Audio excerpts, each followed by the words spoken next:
Hablar de Andalucía es hablar de una tierra histórica, una tierra rica culturalmente.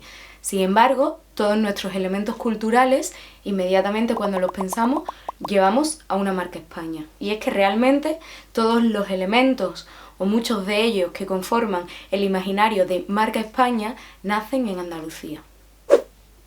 La historia de Andalucía es una historia de simbiosis, una historia de mezclas de comunidad con otras culturas, con otros pueblos. La historia andaluza es la historia de un pueblo que se reafirma en contacto con los otros, en contacto con otras culturas, en contacto con otros pueblos. No se encierra en sí misma por miedo a perder su esencia. Para empezar a ver cuando hablamos de Andalucía, cuando hablamos de andalucismo, debemos de remontarnos al principio, al germen, a donde empezó a construirse. Como hito constitutivo podemos pararnos a pensar en el trienio bolchevique. Las desamortizaciones del siglo XIX empiezan a elaborar ese antagonismo de clase que separa el señorito del jornalero. Y a la vez, en aquella época se empieza a fraguar esa idea de que la tierra es sinónimo de libertad. Con las múltiples revueltas y manifestaciones en la calle, la politización aumenta. Y por ejemplo vemos como en 1919, en una manifestación de obreros en Córdoba, con más de 12.000 personas, se grita por primera vez el Viva Andalucía libre. Este hito continuó con sus más y con sus menos, con sus obstáculos, con una dictadura de por medio, pero continuó como un hilo que recorre todas esas luchas autonomistas de los 70 con el 4D y con la reafirmación de Andalucía como nación en el Estatuto del 28F. Sin embargo, a esta identidad, que podemos hablar de una identidad cultural o de una identidad histórica, le falta una pata clave: el componente político. No tenemos identidad política. Y además esta política está cada vez más alejada de los barrios pobres, los barrios con exclusión social. Y es que vemos que en nuestros barrios, los que tienen índices más altos de exclusión social, cuando hay elecciones, las abstenciones superan el 70%. Es decir, nos encontramos en la situación de quienes más necesitan la política, quienes más necesitan las instituciones para revertir esa situación, son quienes menos ejercen su derecho a voto. ¿Y por qué tiene Andalucía esta lacra de la desigualdad y del empobrecimiento?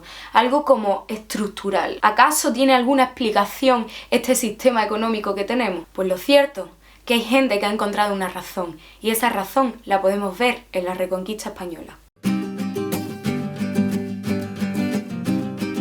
Andalucía es la tierra del sol, del mestizaje, de la convivencia cultural y de la alegría, pero también es la tierra de la desigualdad. Andalucía es más desigual que el resto de España e incluso de Europa. Actualmente tenemos el segundo mayor índice de desigualdad, tan solo detrás de Bulgaria. La reconquista de España no se hizo en cuestión de un día, de 2 días o incluso de años. No, fue cuestión de siglos.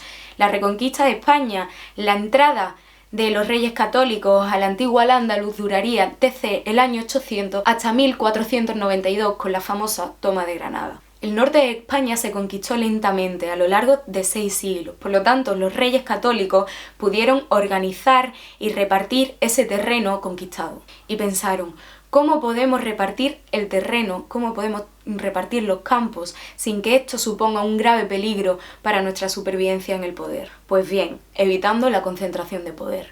Por lo tanto, se repartieron las tierras entre muchos propietarios. Sin embargo, el sur tuvo un ritmo totalmente diferente. Los últimos reinos árabes se conquistaron en cuestión de un siglo. Como consecuencia, unos pocos terratenientes estaban a cargo de casi todas las tierras. Con el tiempo llegó la industrialización española. Mientras los propietarios del norte no tuvieron ningún problema a sumarse a esa ola de la modernidad, los propietarios del sur, esos terratenientes, tenían miedo a perder ese poder económico que habían conseguido, es decir, se decidió mantener las mismas estructuras económicas. Andalucía, por ello, se quedó con un modelo prácticamente agrícola, casi medieval, mientras que la materia prima, el valor añadido de nuestra materia, se producía afuera. Por lo tanto, el beneficio y la riqueza no se quedaban en nuestra tierra. Además, la concentración de ese poder económico, de esa capacidad agrícola en manos de unos pocos, hacía que la mayoría de la población, que era jornalera, que apenas tenía sus medios para subsistir, no tuviese esos medios para revertir esa situación que le acontecía. Así, la economía andaluza siguió inmóvil, ajena a la modernización y a las grandes fábricas. Y en esta ocasión, como en muchas otras, la razón también la podemos encontrar en la historia. Emmanuel Todd, un historiador francés, realizó un estudio de las sociedades europeas a través de las estructuras familiares que se desarrollaban. En el sur de España se desarrollaba un modelo de familia comunitaria, es decir, muchos hijos iguales entre sí, pero que dependen toda su vida de un patriarca. Este modelo de familia comunitaria recuerda mucho al modelo económico. Muchos jornaleros iguales entre sí a priori, pero que son incapaces de deshacerse del poder del terrateniente. Y con todo esto nos viene a la cabeza una pregunta simple, ¿y hay soluciones? El estrato más perjudicado ya sabemos cuál es. Son aquellas personas que están en riesgo de situación de pobreza, aquellas personas que están en riesgo de exclusión social o que simplemente ya están excluidas. Y curiosamente son estas las que más necesitan de las instituciones, las que más lejos lo ven, las que menos uso le dan y las que menos se acercan a votar y las que menos buscan soluciones en el Estado.